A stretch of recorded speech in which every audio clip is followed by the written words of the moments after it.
Hello, I'm Joel Blackford with Beth Hesed Sabbath Fellowship. We're virtual only, based out of St. Paul, Minnesota. The phone number works if you'd like to contact us. We do the thought behind the thought. What's the philosophy of the eschatology, the study of the end of days? What do you need to know? What's your reality? What's our existence? We're solving pieces of Revelation, one piece at a time. And we're trying to solve Revelation 17 and 18 today, Babylon. And we're trying to relate it to America in its own strange way. And when you see the eclipse situations that have occurred in history and you see the verses related to the United States, it may be the case. I tried to make this case with Doug Hamp. We put him on the hot seat last Thursday night on Prophecy Roundtable, and he did a great job. I don't know. I'm not dogmatic on this, but I'm intrigued. This is a very interesting thing. So once again, the eclipses, the first time through in 2017, it went through one direction. When you look at it in April 8th of 2024, you will see a tav, a paleotav, which is an X across America. Very interesting. Then, as you look at some of the other eclipses that have occurred, say, so there's the 2017 eclipse, the 2021 eclipse, the 2023 eclipse, plus the 2024 eclipse, you come up with a paleo olive, which is on the right hand side. It kind of looks like an A turned sideways. That's a paleo. So are these signs? I don't know, but let's continue on. So the other interesting thing is that the eclipses from 2017 to 2024 are 6 years, 6 months, 6 weeks, 6 days apart. 6 apart. That's odd, okay? How does this occur? And then the first time in 2017, the cities were basically all Ninevehs, and now, or rather Salem's, and now it's going to be Ninevehs. They will cross Little Egypt and the New Madrid fault line, which is really incredible. So let's look at all the stuff and then the crosses. So the first time that Babel was a superpower, it had a couple of eclipses and it fell. The second time it had a couple of eclipses with that gap again and it fell. So this is going to be very, very interesting. So what we're doing here is we're analyzing the Bible. We're looking at prophecy from the Bible, and then we're also looking at modern day prophets. Dmitry Duduman will be cited today. And then news, and we try not to cite the fake news. We do the philosophy of the end of days. Okay, once again, I meet every Thursday night with Doug Hamp and Scott Harwell. We have a great time. Last Thursday night was great. That would help you to understand this video better, but you don't have to watch it right now. You can watch it anytime. So that was last Thursday night, and we are on March 10th right now of 2024. And once again, the eclipses. So let's just read Genesis 11, this first Babylon. So come, let's go down and confuse their language so that they won't understand each other's speech. So from there, Adonai scattered them all over the earth, and they stopped building the city, Babylon. For this reason, it is called Babel, confusion, because there Adonai confused the language of the whole earth, and from there Adonai scattered them all over the earth. I don't know if there was eclipses during that time frame, but there was during Hammurabi's time. And so that's really a paleo type of a Babylonian civilization. So keep in mind, civilizations. It started out with Egypt, then Assyria, then Babylon, then Medo-Persia, then Greece, then Rome. But this is early Babylon, okay? Early. And so amazingly, an ancient cuneiform text says that there was a lunar eclipse and a solar eclipse prior to the destruction of the original, this is Hammurabi's time, of Babylon, the empire. So you've got these two times coming through. Very interesting. So we're going to be studying that today. It sounds like the eclipses spelled the judgment of not Nimrod so much, but it's Nimrod's Babel during Hammurabi. Okay. And then the second time through is when Daniel is there in Babylon and he interprets this message. And so there were two intersecting solar eclipses over ancient Babylon during Daniel's time, 7 years apart around the time of its fall. And it's very interesting, okay? And so it's 70 years exactly to the moment.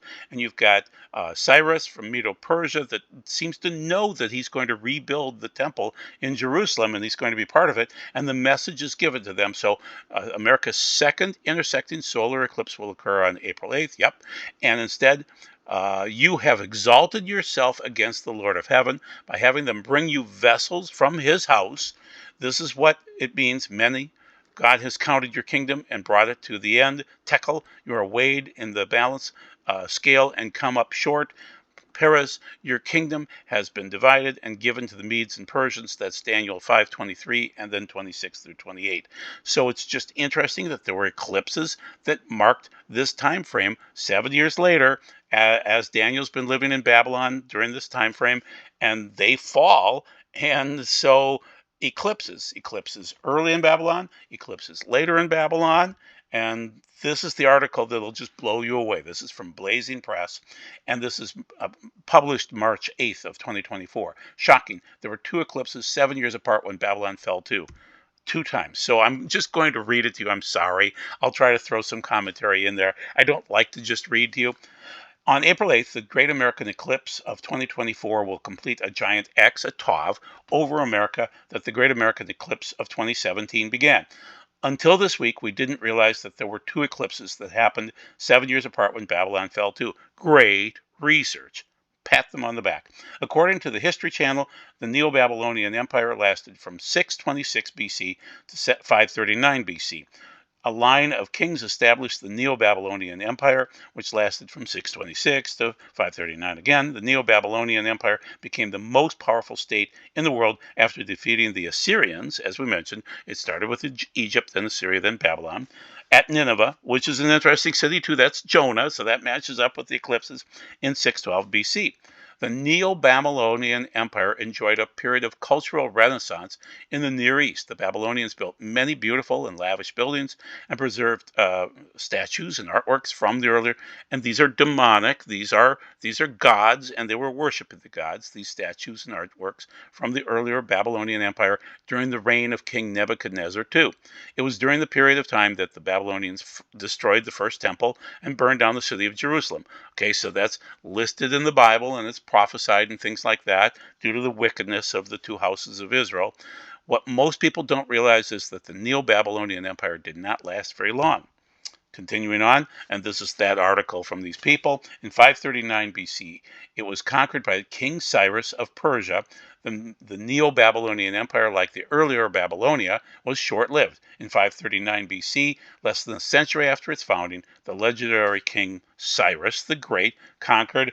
He did it during a kind of a dream sequence, we believe, that he visualized damming up the river, and he had done that before, and he was able to dam it up and just walk in there. And it occurred exactly on the time that Daniel, where they were, the Babylonian leaders were drinking wine from the holy objects from the temple. And it's just amazing. They were all drunk and idiotic, and they were captured immediately by Cyrus and his men. So, Neo-Babylonian Empire on October 23rd, 546 BC, there was a partial solar eclipse over the city of Babylon. Now, what about this, though? 7 years later, on December 3rd of 539 BC, there was another partial solar eclipse over the city of Babylon. So 7 years apart, King Cyrus shows up at the end on October 23rd-ish, and then they're conquered, okay? So very interesting. After some more digging, it was discovered that there was a similar pattern at the time of the fall of the original Babylonian Empire. The original Babylonian Empire was a Middle East superpower more than 1,000 years before the Neo-Babylonian Empire rose in prominence. Babylon became a major power under the Emirate king Hammurabi, who ruled from 1792 to 1750 BC. After Hammurabi conquered neighboring city-states, he brought much of southern and central Mesopotamia under unified Babylonian rule, creating an empire called Babylonia. Amazingly, an ancient cuneiform text says that there was a lunar eclipse and a solar eclipse prior to the destruction of the original Babylonian Empire. So they marked it, they noted it. For many decades, scholars converse on how correctly to include the old Babylonian Empire into the absolute timeline of history. A cuneiform text from the series from the Enuma Anu Elil, and Enlil is really a name for Satan, reports on the destruction of Babylon after a lunar and solar eclipse. Eclipses provide a great tool for examining historic events, and this account will be our basis for the investigation of eclipses and pairs to be fitted into various chronologies proposed. This is pretty remarkable. Could this be a sign that America truly is indeed Mystery Babylon? So that's the question that I asked Thursday night, and these guys gave me some great answers. So the last slide here is, in the previous article, we also pointed out that the Great American Eclipse of 2024 crosses over 7 locations, called Nineveh, and it has also been confirmed that there are only 7 locations called Nineveh in the entire country. Yeah, oh, whoa, I did not know that. New information. Because here's what I found even more stunning than the initial claim. It does not only does the eclipse pass through 7 cities named Nineveh, but there are only 7 total cities named Nineveh in the entire United States. Yes, you read it right. There are only 7 total, and the eclipse hits them all. So the path of the Great American Eclipse of 2024 will literally cross over every location called Nineveh in the United States. Not exactly, real close though, close enough. Some of those locations will be able to view a partial solar eclipse, and some will be able to view the total solar eclipse. So it'll be close enough for some of the cities. While all of this is going on, the Devil's Comet. Okay, so that's Pons 12P, Comet 12P, Pons Brooks. And that's called the Devil's Comet because it has horns. I'll show that to you in a second. It comes through every 71 years or so. It's an explosive green comet racing toward the Earth. It's not going to hit us, but it's going to be interesting to see. It's called the Devil's Comet. It's 10.5 miles wide, and it circles in an elliptical orbit about 71 years or so. It's cryovolcanic, well, whatever that means, when solar radiation cracks open its icy shell or nucleus, allowing it to shoot out a combination of ice and gas known as cryomagna into space. When that happens, the cryomagna massively expands 12P's coma, and the cloud of gas and dust surrounding the nucleus make the comet appear much brighter for the next few days. And to top it off, April 8th, the sun, the moon, and the other 7 planets in their solar system will all look like they have lined up in the sky if you are looking east from the city of Jerusalem. Yep, so everything lines up from Jerusalem.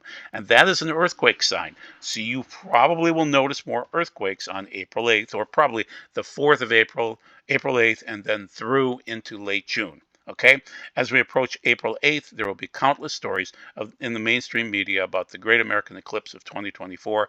But instead of seeing it as a sign of impending judgment, Americans all over the country are planning parties and celebrations on April 8th. They will literally be celebrating as the original Babylonians were celebrating with the holy items from the temple.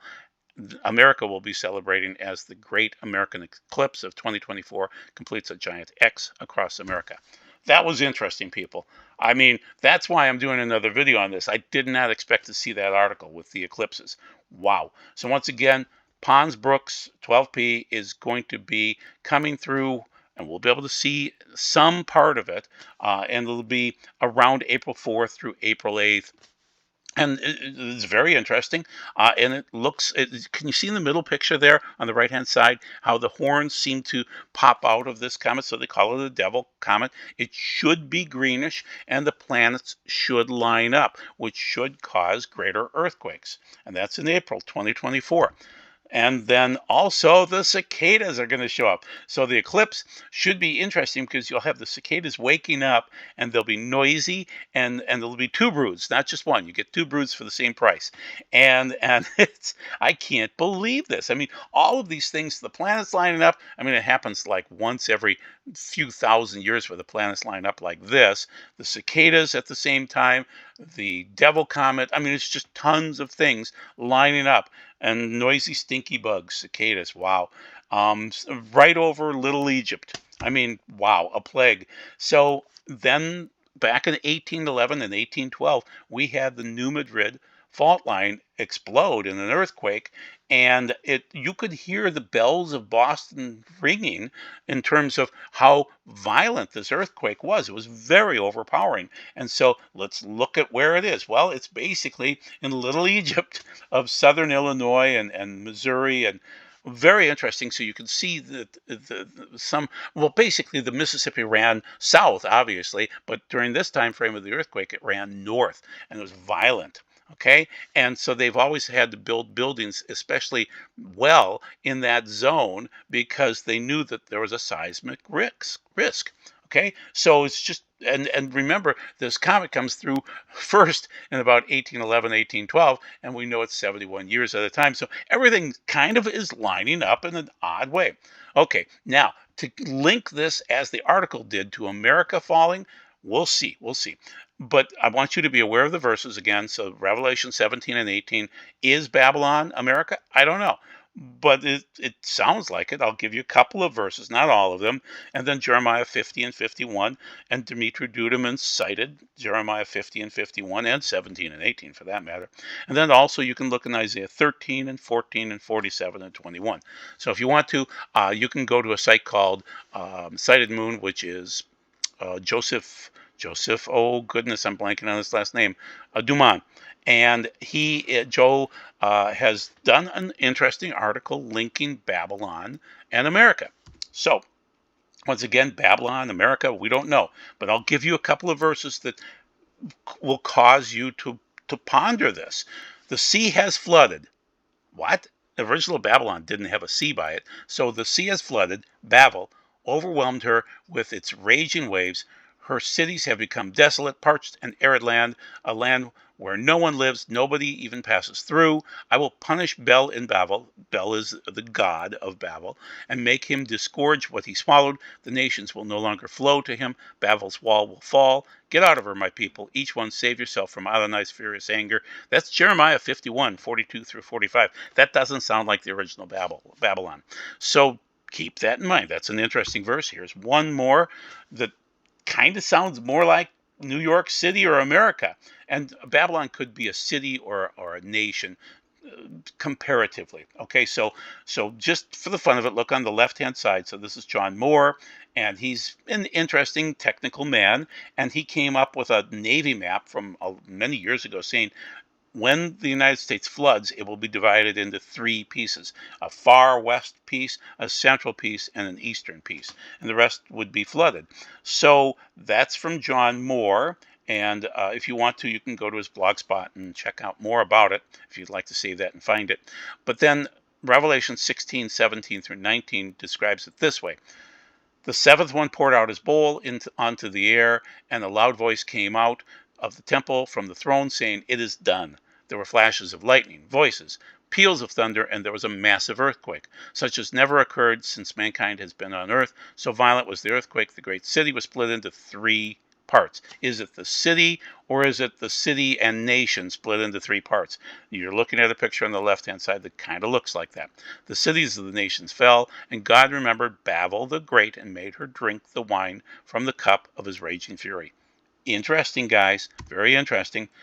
And then the other verse, how quick Babylon falls, and how quickly the original Babylon fell.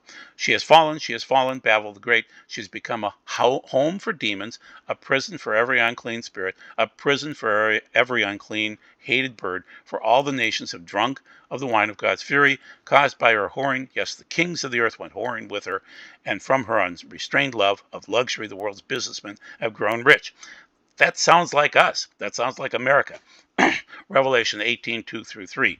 So it's interesting. Dimitri Duduman prophesied. He was a wonderful man, and this is probably back in the 80s, you know. Dimitri Duduman, I think he died in 97 probably, but in the 80s he started prophesying this, and this is once again from Joe DeMond, from Sighted Moon, and he cites it so you can see this page directly if you just copy the link on the side. Why did God name America Mystery Babylon? And this is Dimitri speaking years ago. Tell them, because all the nations of the world immigrated to America with their own gods, and they were not stopped. Encouraged by the freedom here, the wickedness began to increase. Later on, even though America was established as a Christian nation, the American people began to follow the strange gods that the immigrants brought in, and also turned their backs on the God who had built and prospered the country. So that's Dimitri. Okay, and then once again, I want to cite that you've got the planetary alignment and other people have been citing that. And then the odd thing about it, as I have cited before, is the Aquarius song, that the pagans are watching for the planets to align. They believe that when the moon is in the seventh house and Jupiter aligns with Mars, then peace will guide the planets. No, it'll be chaos, but they believe in peace, and love will steer the stars. This is the dawning of the age of Aquarius, the age of Aquarius. So they believe in this, and we will have these conjunctions coming up, and we'll have more earthquakes as a result of that. So if you see a Jonah-like person popping up in the next few months here and saying, so Jonah showed up after the eclipses, probably about 3 months after the eclipses. This time Jonah got up and went to Nineveh in accordance with the word of the Lord. Now Nineveh was an exceedingly great city requiring a 3-day journey, and so he announced that they had 40 days to repent. He spat up from the fish, and he sat outside of Nineveh after that waiting for them to be destroyed, because it was an Assyrian city and they were disgusting people. But they repented.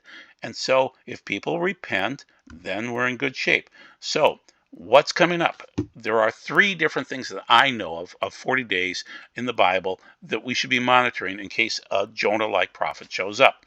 And that would be Rosh Chodesh Adar 2, which is coming up Monday night probably, and I'm recording Sunday, so it would be Monday the 11th.